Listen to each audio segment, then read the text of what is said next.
ఆంధ్రప్రదేశ్లో తెలుగుదేశం పార్టీ అధికారం చేపట్టి 2 ఏళ్లు పూర్తి చేసుకుంది. ఈ నేపథ్యంలో కరువుకు నిలయమైన అనంతపురం అభివృద్ధికి జిల్లా పరిషత్ చైర్మన్ గా ఎటువంటి చర్యలు తీసుకుంటున్నారు, ఆయన ప్రణాళిక ఏమిటి అన్న వివరాలపై అనంతపురం జిల్లా పరిషత్ చైర్మన్ చమన్తో మా ప్రతినిధి Raghavendra face to face.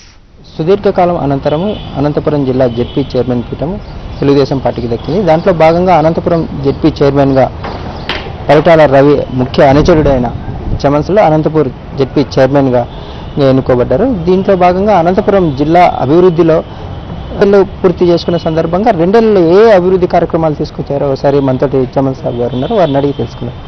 Sir చెప్పండి సార్, మీరు ఎక్కువగా చమన్ అంటేనే పరిటాల రవికి ముఖ్య అనుచరుడిగానే ఎక్కడైనా కానీ పేరుంది. దాంట్లో భాగంగా మీరు ప్రత్యక్ష రాజకీయాల్లో మొట్టమొదటిసారిగా పాల్గొన్నారు. దాంట్లో భాగంగా మొట్టమొదటిసారిగా జిల్లా పరిషత్ చైర్మన్గా కూడా ఎన్నుకున్నారు. దీంట్లో మీరు 2 ఏళ్ల కాలం కూడా పూర్తి అయింది. ఈ 2 ఏళ్ల కాలంలో మీరు జిల్లాలో ఎటువంటి అభివృద్ధి కార్యక్రమాలు తీసుకొచ్చారు సార్? అంటే గతంలో దాదాపు నాకు రాజకీయంగా పరోక్షంగా ఉన్నప్పుడు కూడా నాకు ప్రత్యక్ష అనుభవం చాలా ఉండేది. ఎందుకంటే గతంలో పరిటాల రవీంద్ర గారు అన్న ఎమ్మెల్యేగా మంత్రిగా చేసినప్పుడు నేను ఆయనకు సహచరుడుగా అనుచరుడుగా నేను 10 సంవత్సరాలు రాజకీయంగా ఆయన దగ్గర పనిచేశాను కాబట్టి ఆ అనుభవం నాకు అపారంగా ఉండేటువంటి అనుభవం ఉంది. ప్రత్యేకించి అనంతపురం జిల్లా గురించి నాకు అపారమైన అనుభవం.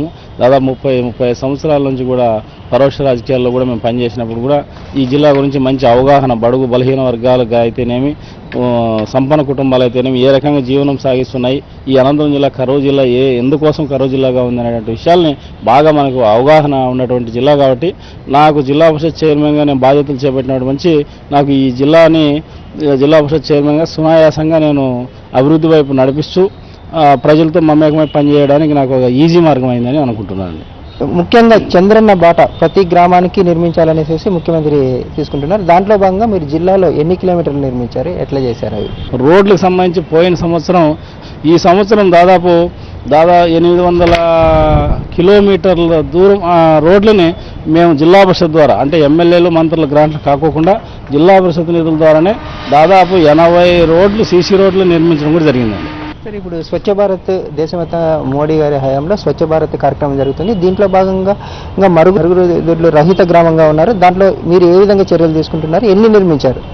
మేము దానికోసం అనేక చర్యలు చేపడుతున్నాము. ఎందుకంటే గౌరవ ప్రధానమంత్రి గారు కానీ ముఖ్యమంత్రి గారు కానివ్వండి స్వచ్ఛ భారతదేశం అనేది ఒకటి చేయాలనే సంకల్పంతో వాళ్ళు చేస్తున్నారు. మన గౌరవ ముఖ్యమంత్రి స్వచ్ఛాంధ్రప్రదేశ్గా దీన్ని మన ఆంధ్రప్రదేశ్ని తీర్చిదిద్దాలని రేపు రాబో దిన 2019-2024కి అగ్రరాష్ట్రంగా మన భారతదేశంలో చూపించాలనేటువంటి కృతనిశ్చయంతో ఉన్నాడు. కాబట్టి అందరూ కూడా కార్యకర్తలు నాయకులు పటిష్టంగా పనిచేయాలనే ఉద్దేశంతోనే ప్రధానమంత్రి శానిటేషను మనకు దాన్ని చేసినప్పుడే మనం గ్రామాలు అభివృద్ధి అవుతాయి, ప్రజలు ఆరోగ్యంగా ఉంటారనే ఉద్దేశంతో మేము కూడా అనేక కార్యక్రమాలు దాన్ని పెట్టి స్థానిక నాయకులైనటువంటి ఎంపీటీసీ సర్పంచ్లందరినీ కూడా డివిజన్ వైడ్ మీటింగులు పెట్టి మీకున్న నిధులు, తర్వాత మీకు నిధులు ఒకవేళ చాలకపోతే మనకు ఆర్డబ్ల్యూఎస్ నిధులు కానివ్వండి, కలెక్టర్ నిధులు కానివ్వండి ఇచ్చి నిర్మించేదానికోసం ప్రతి గ్రామంలోనూ ప్రతి ఇంటికి టాయిలెట్లు కావాలనే ఒక నినాదాన్ని తీసుకున్నాం.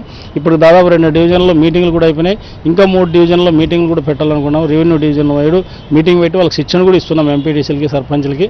ఖచ్చితంగా 2019 నాటికి జిల్లాలో శానిటేషన్ ప్రాబ్లం అనేది లేకుండా చేయాలనేది ఒక సంకల్పం అండి.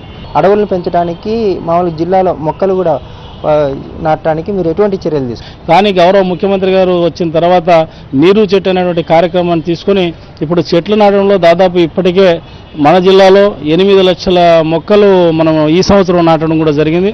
రేపు మన దాదాపు 1 కోటి మొక్కలు నాటాలనే ఒక సంకల్పం రాజకీయ నాయకులందరూ కూడా అనుకుంటున్నాం. దాదాపు ఖచ్చితంగా రోజు మొక్కలు నాటే కార్యక్రమం అనేది ప్రతి ఒక్కరిలో కూడా అది దినచర్యగా కావాలి. విద్యార్థులు అయితేనేమి, రైతులైతేనేమి, మేధావులైతేనేమి, ఉద్యోగస్తులైతేనేమి ప్రతి ఒక్కరు కూడా వారి దానికనే మనం చెట్లు నాటే కార్యక్రమాన్ని కూడా మాకు దాదాపు 29 శాఖలు మా జిల్లా పరిషత్ దీనికి సంబంధించి ఉంటాయి. అన్ని శాఖల వారిని కూడా హెచ్చరించడం జరుగుతుంది. వాళ్ళ ప్రాంగణాల్లో కానివ్వండి, రైతులకైతే వారి బంజరు భూములు కానివ్వండి, పొలాల్లో కానివ్వండి, గట్ల మీద కానివ్వండి చెట్లు నాటాలనేటువంటి దాన్ని చేస్తున్నాము.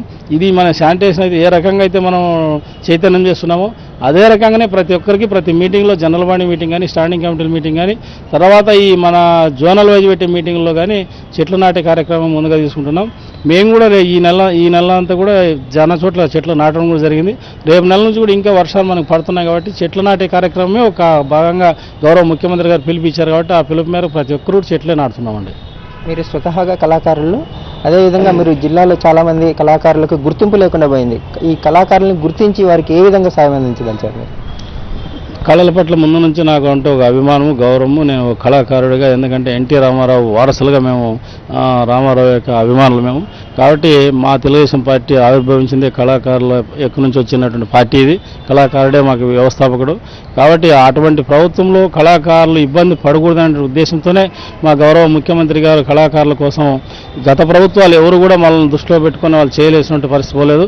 ఈరోజు కళాకారుల పెన్షన్లని నేను వచ్చిన తర్వాత, జిల్లా పరిషత్ చైర్మన్ అయిన తర్వాత పోయిన సంవత్సరం 360 మందికి చేశాం. ఈ సంవత్సరం 600 మందికి, దాదాపు 900 మందికి పెన్షన్లు తీసుకురావడం కూడా జరిగింది.